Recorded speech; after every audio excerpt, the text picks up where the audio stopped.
My wife's son moved his family into our house on a Tuesday in October.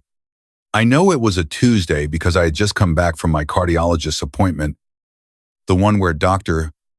Hendricks told me my heart was doing fine for a man my age, that I should reduce stress and get more sleep. I walked through the front door at 2:30 in the afternoon and found a bassinet in the living room, 2 suitcases stacked against the wall. I'd repainted the previous spring, and my stepson's wife nursing their infant on the couch I'd picked out, paid for, and carried in myself 7 years ago. My wife came out of the kitchen, drying her hands on a dish towel. She smiled. The way she smiled told me the conversation had already happened in her head, and she'd already won it. They needed a place, she said. Just for a little while. I didn't raise my voice. I didn't say anything at all. I set my keys on the hook by the door, in the same hook I'd installed the first week we moved in together. And I walked to the bedroom and sat on the edge of the bed and looked at my hands for a long time. That was 4 months before everything changed. I want to tell you what happened in those 4 months. And I want to tell you what I did when I finally understood that waiting had never been a strategy. It had just been a habit I'd mistaken for patience. My wife and I married 11 years ago. I was 52. She was 46. We met at a church picnic of all places. The kind of event neither of us had wanted to attend but went to anyway because our respective lives had gotten too quiet. She laughed at something a deacon said that wasn't meant to be funny, and I laughed too. And she looked over at me like she was relieved to find an accomplice. We had dinner 3 days later. We were married 14 months after that. She had 2 children from her first marriage. Her daughter lived out of state and called twice a year. Reliably. On birthdays and Thanksgiving. Her son was 28 when I married his mother. He lived 40 minutes away with a girlfriend who later became his wife. He had his father's eyes, I was told, and his father's talent for letting other people absorb his responsibilities without acknowledging it was happening. I owned the house outright before we married. That mattered, though I told myself it didn't. I'd bought it in my early 40s after my first marriage ended. A 3-bedroom in a quiet neighborhood with a yard that needed work and a roof that needed more. I spent years on that house, not as a hobby, as a kind of conversation with myself about what permanence looked like. I refinished the floors. I rebuilt the back fence. I planted a row of Bradford pears along the property line that were just beginning to get their height when my wife moved in. She moved in, and the house became ours in the way that houses do, when someone new arranges things on shelves and hangs pictures in different places, and suddenly the rooms smell different. I didn't mind. I was glad of it. Gladness, I've learned, can be its own kind of blindness. My stepson came over often in those first years. He was charming in the way of men who've learned that charm is cheaper than effort. He called me by my first name, which I accepted. He asked my opinions on things and then did as he'd planned regardless, which I also accepted. When he and his wife had their first child, I bought the crib. I didn't announce it. I just ordered it and had it delivered to their apartment and left a card my wife signed for both of us.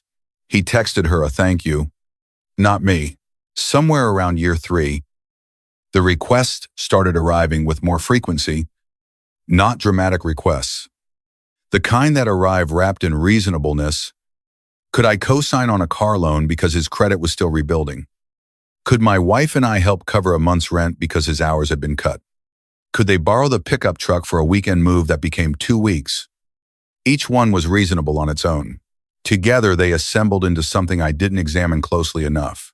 My wife always asked on his behalf.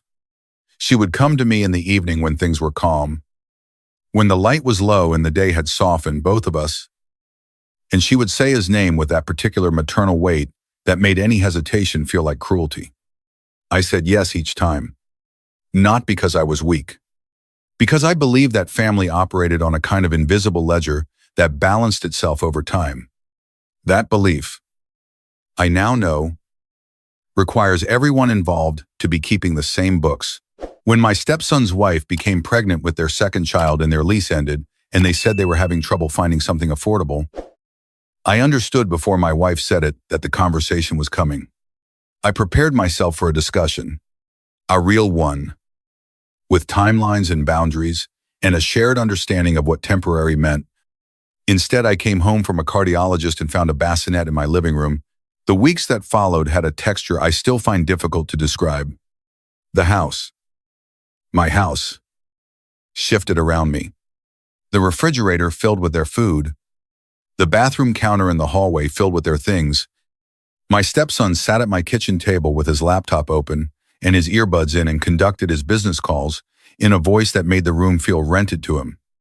His wife, who was pleasant enough in the way of people who are used to being accommodated, rearranged the kitchen because, she said, this layout didn't make sense. My wife agreed. I stood in the doorway and looked at where my things had been moved and said nothing. I told myself I was being generous.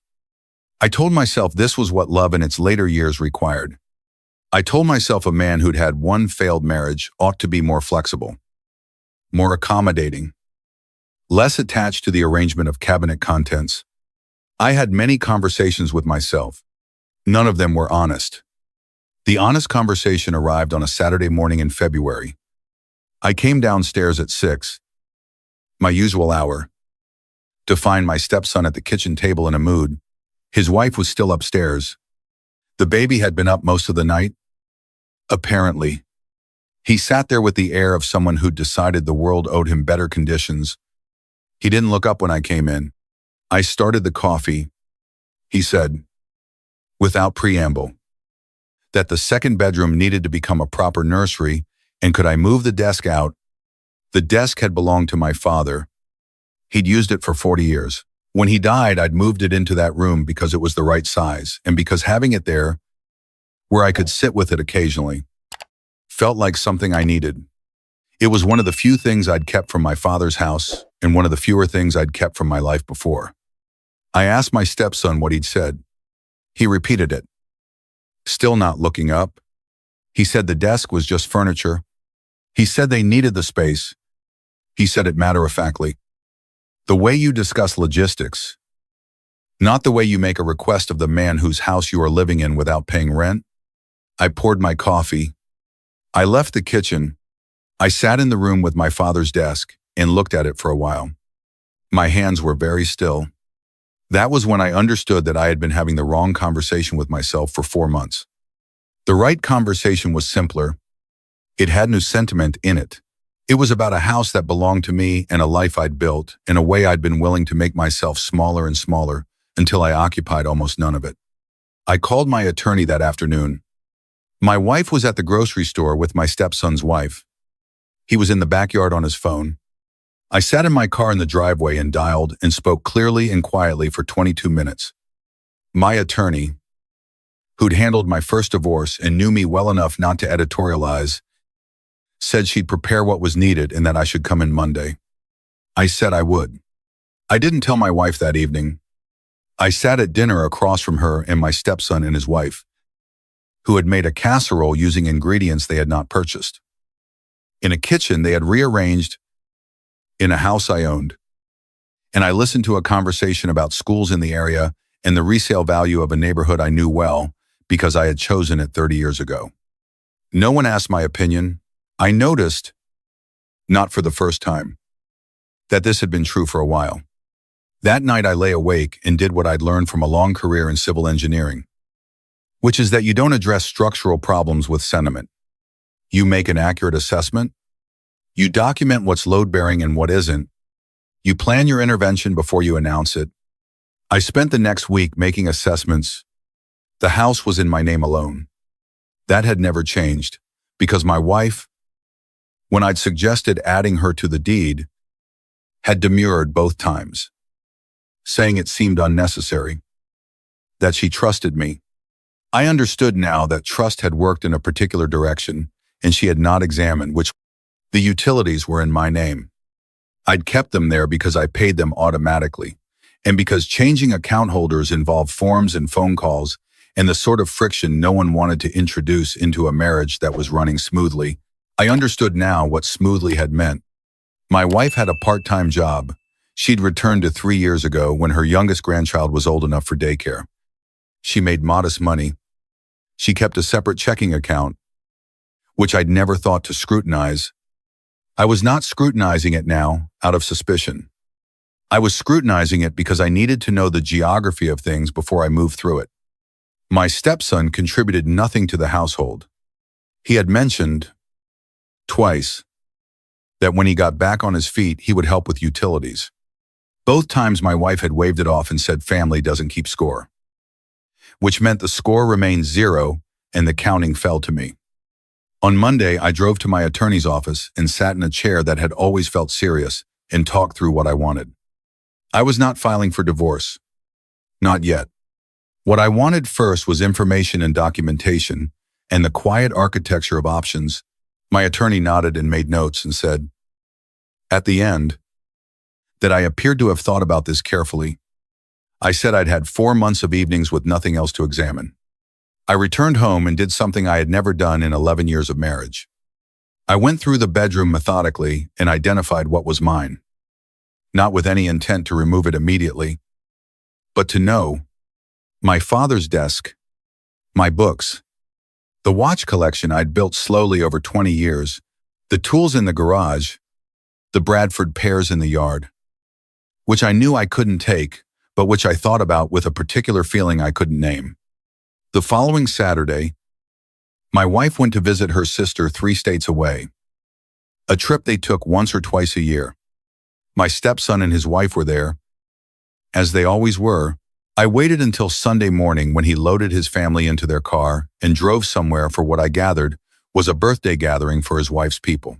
I packed a bag, not frantic, not symbolic, purposeful. 2 weeks of clothes, my father's watch, the good one, my important documents, which I'd quietly moved to my office at the beginning of the week, my medications and my reading glasses and the 3 books I was working through. I stripped the bed and folded the sheets and left them at the foot of the mattress. I turned the heat down. I watered the plants on the back porch because I love those plants, and their having water had nothing to do with anything else. I left before noon. I did not leave a note. I checked into a hotel near my attorney's office that had the comfortable anonymity of places designed for the duration of something rather than the celebration of it. The room was clean and quiet and asked nothing of me.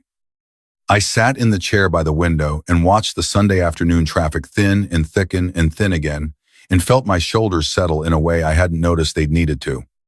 I ordered food in. I read for 2 hours without once stopping to help with something or respond to a request or resize myself to fit the room. Then I slept. Fully. Without interruption. For 8 hours. I hadn't done that in 4 months. My wife called Monday morning before 8. He let it ring. She tried again at 8:15. Then my stepson's name appeared on the screen, which was unusual enough that I looked at it for a moment before setting the phone face down on the desk. My attorney's office called at 9. I answered that one. By 10, I was sitting across from her in the serious chair again, and we were discussing timelines. I was calm in the way that comes not from the absence of feeling, but from having finally decided what to do with feeling. My attorney, who had been practicing family law for 30 years, told me I was one of the more composed people she'd encountered in those chairs. I told her I was an engineer. She said it showed. My wife's calls accumulated through the morning, then a text, then a longer text. The longer text said, "Where are you? What's going on? Call me. Something's wrong with the house account." I had, that morning before leaving, made 3 changes. I had removed the automatic payment authorization from the joint household account that funded the utilities. I had not canceled the utilities. I had simply moved the payment responsibility to an account she did not have access to and sent notification to the providers that the billing contact was changing. I had also, quietly, notified the HOA about a maintenance matter I'd been meaning to address, which put my name and contact information freshly in their system. Nothing was off. Nothing was canceled. Everything simply required someone to take responsibility for it. And that someone was no longer automatically me. I called my wife back at noon.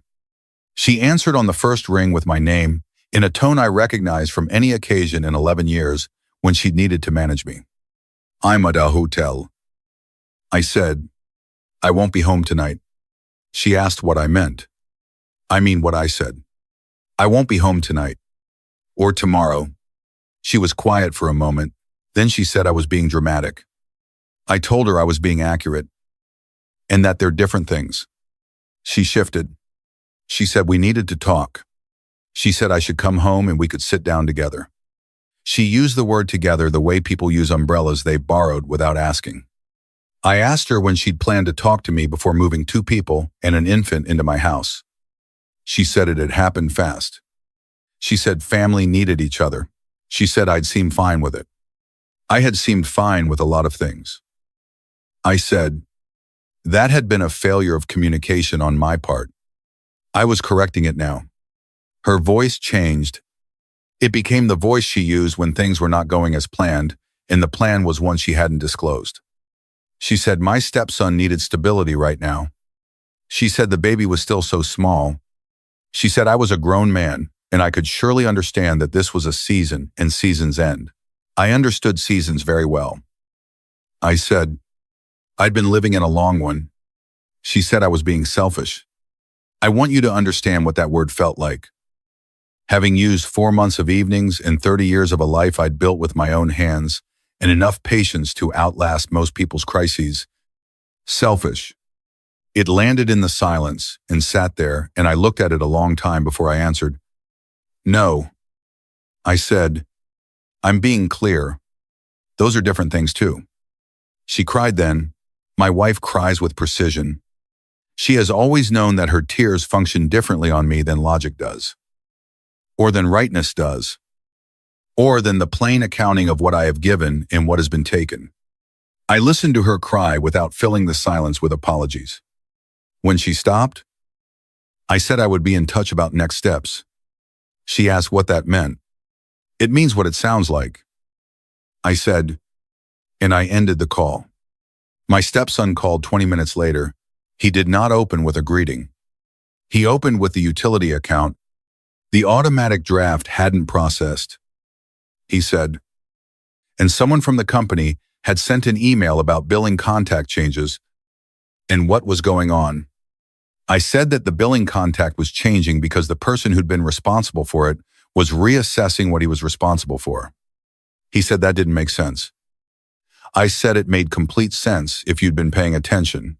He said his wife had a newborn and this wasn't the time. I said the time had been 4 months ago, before anyone moved a bassinet into my living room without my agreement. He said his mother had agreed. I said his mother didn't own the house. Silence. The kind that means a rearrangement is happening on the other end. He said I was kicking a baby out into the cold. I said no one was being kicked anywhere. The house was still there. The utilities were still running. I had simply stopped writing checks for a life I was no longer part of. He said I was doing this to punish him. I said I was doing this to stop subsidizing something I'd never consented to. Punishment would look different. I added, punishment would have involved the utility companies getting a different kind of call. He didn't have an answer for that. He tried another direction. He said I had resources and they didn't, and that family meant something. I said family does mean something. That's exactly why this matters. He hung up before I did. That was fine. The conversation had finished itself regardless. My wife called again that evening. This time her voice had been reorganized into something more careful. She said she understood I was upset. She said she should have talked to me first. She said she was sorry for that. I told her I heard her. She asked if I was coming home. I said not yet. She asked what she should tell her son. I said she should tell him what I'd said. That I'd stopped subsidizing something I hadn't agreed to. That the house existed and no one was being left without shelter.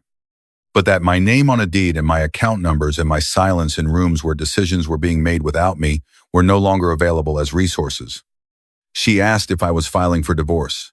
I told her I had spoken with an attorney and I was considering my options thoughtfully. She inhaled sharply. The sound of a person who'd believed the worst-case scenario was hypothetical. I said good night and that I would call tomorrow. I slept again. 8 hours. I was beginning to understand that sleep, uninterrupted and unearned by accommodation, was what the rest of my life might feel like if I permitted it. My attorney filed the legal separation paperwork on Wednesday. It was not dramatic. It was a document with specific language about property and assets and intentions. It was the kind of thing that makes clear to everyone involved that the infrastructure of a life is real, that it belongs to someone, and that the person it belongs to had been very patient for a very long time, but is no longer confused about the difference between generosity and obligation. My wife received it through her own attorney by Friday. She called me that afternoon, and this time her voice had lost its management. It was simply her voice. She said she didn't think it would go this far. I told her I'd been telling her, in every way I knew, how that wasn't direct, that something needed to change. I told her I should have been direct sooner, and that was on me. She said she loved me. I told her I believed her. She said love meant working through things. I said working through things required both people to acknowledge what needed working. I said I had done that. In silences and in small retreats and in a long season of seeming fine with things I was not fine with. I said now I was doing it directly. And directly, I needed her to understand that I could not go back to a house where I was functional furniture. She was quiet. I said she was welcome to come and talk. At the hotel, neutral ground. She said she'd think about it. She came 2 days later. She sat across from me at the small table by the window, and she looked tired, and she looked like my wife. Which made it harder in the particular way that harder is different from impossible. We talked for 2 hours. Honestly, this time, the kind of honesty that had been available to us for years and that we had both, in our different ways, avoided. She told me she'd known her son was taking advantage.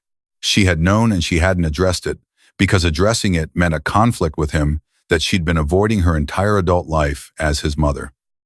I told her I understood that. I told her that understanding it didn't make the 4 months in my living room acceptable, but that I understood it. She asked what I needed. I told her, no more decisions about our home without my agreement.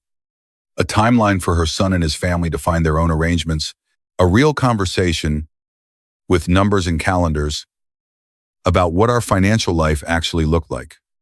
And the desk, my father's desk, returned to its room and not discussed again. She nodded at each one. I told her I wasn't interested in punishing anyone. I was interested in knowing whether we could build something honest out of what had accumulated between us, and that the answer to that question depended on what she decided to do. She cried again, but differently this time, not with precision, just with tiredness. She said she would tell her son they had 60 days. I said 60 days was fair. I returned to the house 2 weeks later, after my stepson had found a rental and begun moving their things, and after my wife and I had another conversation, and then another, and after I understood that she was trying in the way that people try when they finally believe something is real. My father's desk was back in the second bedroom, exactly where it had been. My wife had moved it herself. She told me so, and something about knowing she'd done it herself mattered to me in a way I didn't explain. I walked through the house slowly. The rooms had their familiar dimensions again. The kitchen counters held my things in the places I'd put them. The Bradford pears were still there, visible through the back window, taller now than they'd been when I planted them. As things that are tend to become, I sat down at my father's desk and I thought about what my father used to say about houses. Not about property, about the difference between a place where you stay and a place where you live. A place where you stay, he said, holds you. A place where you live holds something of you. The difference is permission. I had spent 4 months feeling held without permission. Then I had done what I should have done 4 months earlier, which was to be very quiet and very clear and very certain about what I would and would not continue to offer. My wife and I are still married. The legal separation was withdrawn when we signed a document we'd prepared with both our attorneys A thing with honest language in it about the house and our finances, and about what it meant to make decisions together. My stepson sends a text on holidays now. His wife sends photos of the baby occasionally. I respond to both. Without warmth that isn't real, and without coldness that isn't necessary, they are people at a particular distance, and that distance is the accurate one. My cardiologist saw me again in April. He said my stress markers had improved considerably. He said whatever I'd changed, I should keep doing it. That night, I sat with the windows open and a book I'd been saving and a cup of coffee that was the right strength. The strength you make when you're making it only for yourself. I listened to the neighborhood. The familiar sounds of an evening in a place I'd lived for 30 years, dogs and cars and someone's television, and the wind in the Bradford pears, which this spring had been full of blossoms. I thought about all the times I had stayed quiet to keep peace. All the times I had mistaken accommodation for generosity. All the times I had told myself that a man of a certain age in a second marriage ought to be grateful, ought to be flexible, ought to hold loosely. As if gratitude required you to release your grip on your own life. I thought about the Tuesday in October, and the bassinet in the living room, and the smile my wife gave me from the kitchen doorway. I thought about how long it had taken me to understand that the question was not whether I had enough patience.